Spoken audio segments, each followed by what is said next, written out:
for the grand finale of the day. We have Naveen here, and we're going to share some really interesting insights. So it's been an AI day for us over here, and we're going to continue that flavor with you right here as we talk about the initiatives that you are taking, both for adoption of AI as well as giving out AI solutions, particularly in the marketing and advertising space, which we are seeing changing so rapidly and growing so fast that every day, I think some of us as on the media desk are just trying to cope up with figuring out what is going on over there. But thank you for being here at Entrepreneur Technology and Innovation Summit, and for all the good work that you've been doing in the marketing space, in the market tech, in advertising. I think it's brilliant, and we love for you to tell us a little more about it and also share about what new technologies you think are going to be the future. So let me first start by asking you, Naveen, the most basic question: was entrepreneurship your calling, or something that you just decided that this is something I'm going to do, I'm not going to work, no professional things for me, and this is what I'm going to start? Firstly, thank you for inviting me. It's a great pleasure to be here. I just mentioned to somebody outside, this probably is the only event or publication that carries the name entrepreneur at the center of it, right? And then you invite other entrepreneurs. So it feels very good to be here. And, you kind of feel home coming into this event. So thank you for inviting. Entrepreneurship was not my calling. I actually didn't even know what entrepreneurship meant for a long period of time. I grew up in middle-class North India. My father was a professor. My grandmother was a professor. So I was, everybody in my family was a professor at IIT. So the expectation was the least you can do is become an academician. And I could never get to that level because, that's not, I don't think I was going to make it. My grandmother, who was a professor also, was really upset with me till, very many years, because I could not even get a PhD. So no, it was not my calling. I think I realized at some point of time, as I was growing up in the early years, that there is a possibility for creation that exists, and creation is not restricted only to the big ones, the big business houses or the industrialists. Like, a middle-class person can actually create things. And I think that drive is what possibly pushed me to a certain extent. But I think more interestingly, that drive is what is existing in India today, where I argue that our country's core fuel is on entrepreneurship, where every middle-class boy growing up today, thinks about that they can make it big because they can be an entrepreneur. And I think that's been a phenomenal change in our country. It's very similar to when in the 70s and the 80s, people would say, hey, if I go to Bombay, and I heard these things, but if you go to Bombay, I can become a hero. If I become an actor and a hero, then my life is made. I think that's what entrepreneurship, it's the new hero. And, what you guys do is bring that hero to life a lot more. So thank you again. It's totally our pleasure. And I think, unlike what you think, we learn from all of you. And because we are able to learn that, we are able to write about it. So thank you for actually doing all the good work that you're doing. So coming down to, what InMobi is doing currently in the AI space. So I know that there's a lot of focus today on AI-driven marketing solutions that you're working on.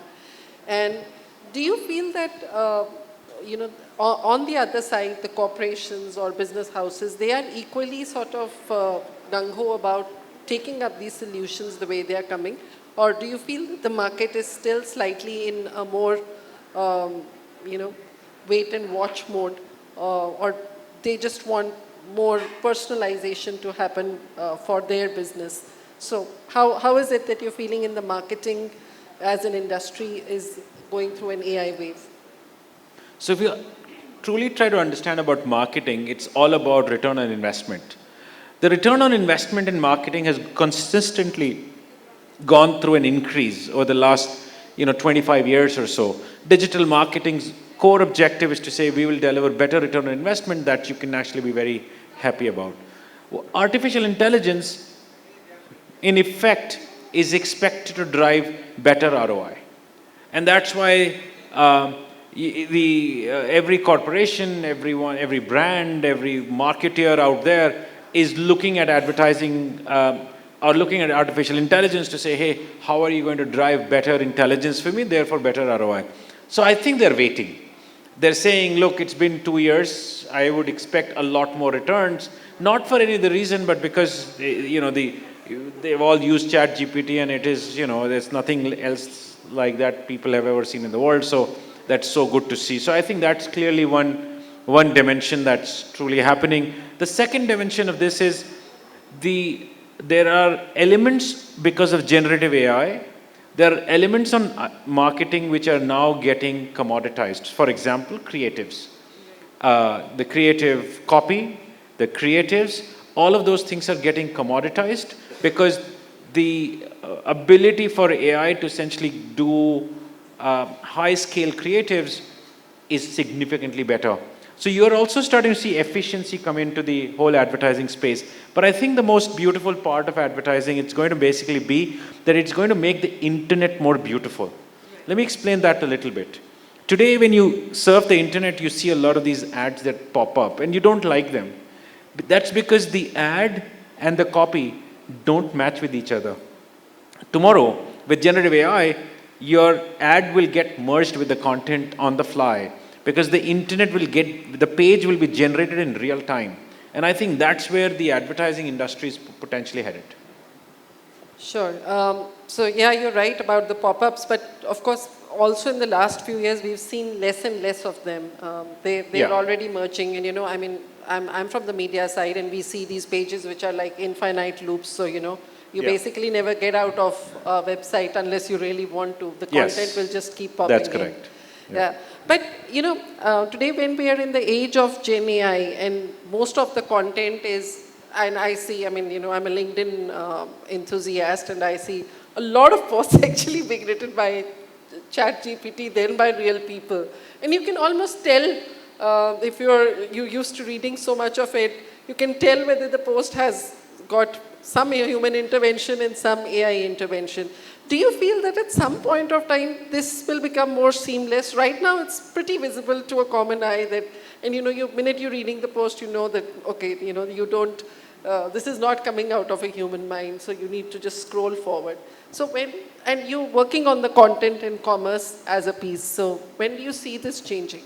Well, there are two parts to this. One, slightly on the lighter note, you're just going to get used to it.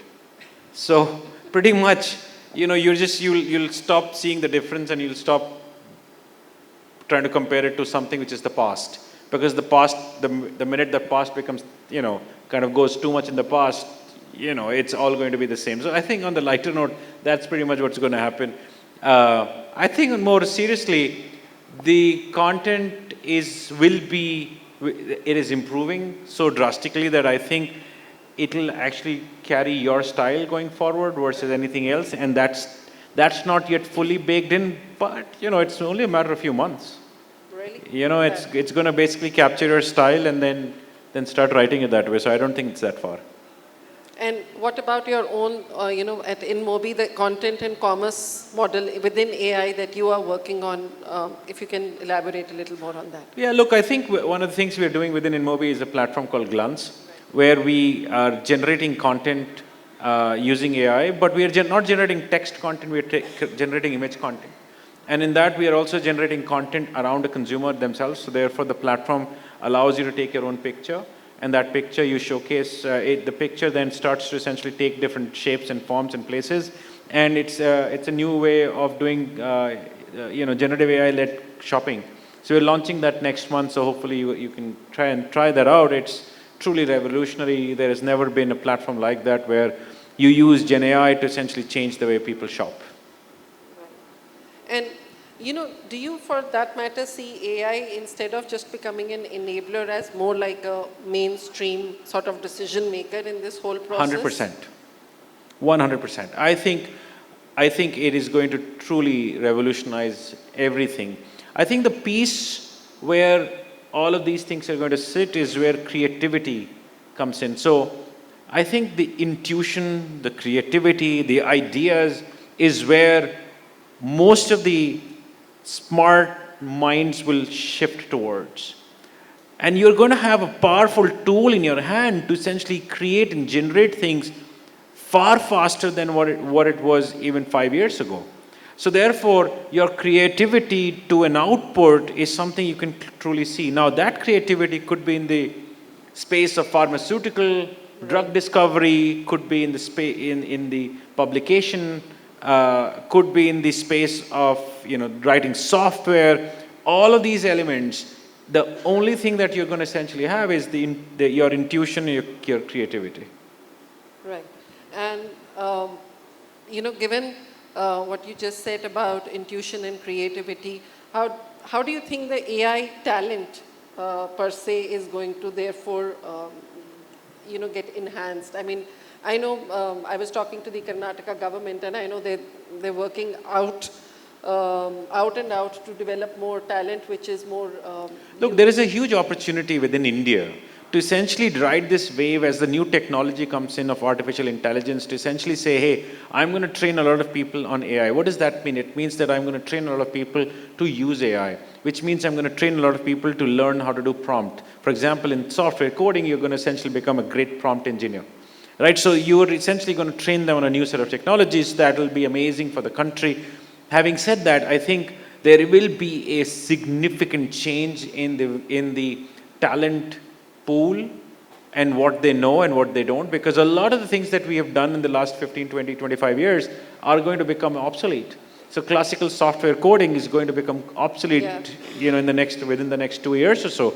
And you're basically going to essentially have a different kind of software engineer get created. So I think while it is in the hands of the government for sure, it is also in the hands of the educational institutions. Exactly. All of them. And even the corporations to essentially train people and move them, towards the new spectrum. But the best people are moving already by themselves. So you will have that happen. But I mean, how do you You will see some disruption in the employment space for sure. Anytime there is a disruptive technology that comes in, there are those that take the wave. There are those that don't, and then they see a void. So you're clearly going to see that void for sure. So, but where does this convergence really happen between the government, educational institutions, and the corporations, both who are deploying AI engineers in the company as well as AI adoption? Because anybody who's even adopting AI needs at least one AI engineer sitting in their company also. Yes. So how does this all sort of, at least from your point of view, how do you see all this converging together and how soon? Yeah, look, I think the decision making in this space is very hard right now. And the reason is nobody knows what they're deciding towards. Every decision maker says, I am deciding this because the world is moving from A to B. I don't think it's clear to anybody what B is, right? What is that path? So everybody is making decisions. For example, if you see last year, large corporations and governments made billions of dollars of investment towards training of models because that was the right thing to do. Then suddenly, in the last 2 months or last 1 month, they've dropped that investment of billions and billions of dollars. And the reason is very simple, because technology moved. So I think there is one aspect that's hard to make decisions. The second is, you are worse off if you don't make any decision. All right, so therefore you have to make some decisions. So therefore you're going to sit there and say, okay, hey, I think we just should do the bare minimum of just upgrading talent, because that's for sure getting disrupted if we don't. That means educational institutions, the government stands up and talks about how they are really going to drive the wave of AI. So for example, in the first wave of software development, largely Karnataka was the main state that gained most out of it. And of course, we see the success of it in Bangalore largely in the form of amazing traffic. But if you go further, today, I think every state is recognizing that there is an opportunity for them to truly do this. It is truly possible that as a state, whether it's the state of UP or the state of Maharashtra or Gujarat, they're all saying, hey, I'm going to create like a lot of AI engineers. So I think you're going to see there is a lot of awareness about the fact that they all have to go after these things and they make that happen. Corporations doing the same thing. Because as a corporation, I don't know any CEO who is not making that decision. I don't know how successful one is going to be, but they're all making that decision for sure. Yeah, I think that's the starting point, right? And then things evolve to a certain level and go forward. So, let me bring the equation on the other side, the anti-corporation side, which is the startup side. So today, of course, on one side, we're looking at upskilling people to be part of the AI ecosystem.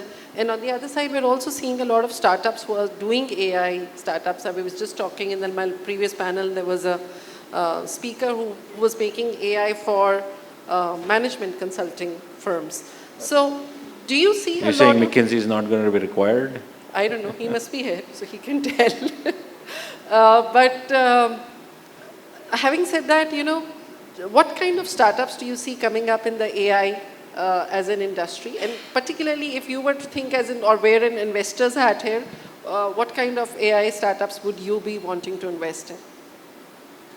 I think there are 2-3 points here. One, the cost of making a startup today is drastically lower than it was even 5 years ago. So therefore, I think it's only a matter of time where we will see a one-person company become a unicorn. So that's truly going to happen, which means that your company requires very less number of people if you're in the space of AI.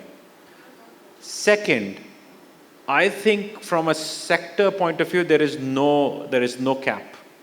You can choose a sector that is of your interest and you're going to basically build something. Every sector, every entity is going through a massive change. So in a very interesting way, it's the first time where there is an amazing level playing field between corporations and startups. The corporation and startup level playing field never existed because of the fact that the capital access into a corporation was significantly high. That's not even a barrier anymore because the capital barrier has drastically reduced. So if something required 500 people, startup will not be able to do it. But today nothing requires 500 people, it requires 5 to 10 people. So therefore, that barrier is come down, which means as entrepreneur, as startup folks, you can actually go after bigger problems. And that's an opportunity that exists in a very smart way. The downside of that is everybody can go after the bigger problem. So therefore, you would actually see a lot of commoditization of same technology happening out there. So therefore, in my sense, it's not the technology barrier is drastically lowered. I don't think technology barrier would be the reason why a technology would succeed or not. It'd be distribution. So therefore, companies that have figured out how to drive distribution are the ones that are going to succeed. Technologically, for one sector, one problem area, there'll be at least 10 companies standing out there. So I think it's a very different kind of an environment that I think we are sitting in, but it's an amazing time for startups to essentially compete with corporations, move much faster, but truly focus on can they do customer acquisition, whether it's enterprise consumers or or enterprise customers or end consumers. Right, and if I was to talk to one of the industries that you're part of, which is the influencer industry we've seen developing, how is that going to get impacted? It's badly impacted. You don't need influencers. Yeah. Like the job of the influencer will be done by AI and they would just do a better job. They'll do it 24/7. They do it for low price, zero price probably. So yes, it's under threat. Well, no, it is drastically under threat. So yeah, it's an impact. I mean, we see pretty much everybody in India to Bharat and going forward. Yeah. Everybody is trying to be on the influencer space, but with AI, you don't even need real ones. Well, now you have to be a true influencer. Yeah. You just cannot just like jump around a little bit and then get like followers. You got to be a true influencer. So therefore, it's a cleaning up. Like, do you have true insights about something? Do you truly have good talent? If you do, then yes, people will certainly want to follow you. So today, the cost of marketing for a corporation or for a startup is pretty high. Right from getting an influencer to getting market tech to putting dollars behind social media. Do you feel this will all come down, particularly from a market tech perspective, once AI sort of really begins to take shape here? It's hard to say because on one hand, it's going to become easier because you don't have so many things that you just talked about because they will no cost of creation. no cost of influencer, a lower cost. So a lot of these costs will come down. That's on one hand. But I think on the other hand, what's going to really happen is for every service that you're going to come up with, there'll be a lot more players who will create the same level of service because it is just easy to create things. So there is no technological advantage that's truly left because everybody can just create the same thing again and again and again very rapidly. So I think that's where there is a shift that's very hard to predict. Cost, hard to say where it's going to go, but it is going to be more competitive world out there. That's for sure. Sure. Well, I think it's a little too early. But I think the good part which is happening is that the country has for the first time opened up the IPO market. Look, the whole supply chain had to work. So now you have a capital markets that actually, the markets are down there for the last few months, but that apart, yeah, that's okay.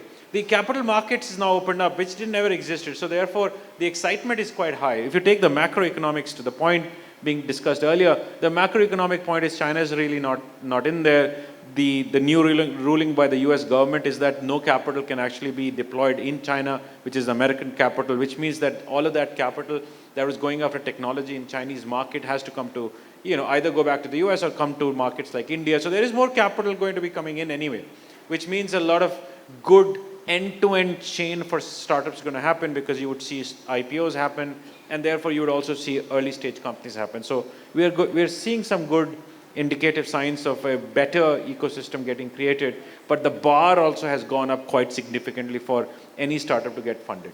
Like when I got funded for the first time, I got funded on a PowerPoint. So I don't think that's happening anymore. And for all the AI startups that are actually getting formed right now, do you feel they will have to drive their unit economics much more quickly than probably what happened back in 2013 or 14? That's true for any business. I think it's a norm right now to say, hey, we need to see the companies need to show that they have a path of a unit economics eventually. You don't have to have unit economics on days if you did, then you didn't need to raise money. But you need to show a path to say, you cannot have a business model where the unit economics continues to go worse off as you scale. That world's not existing anymore. Your unit economics has to improve with time.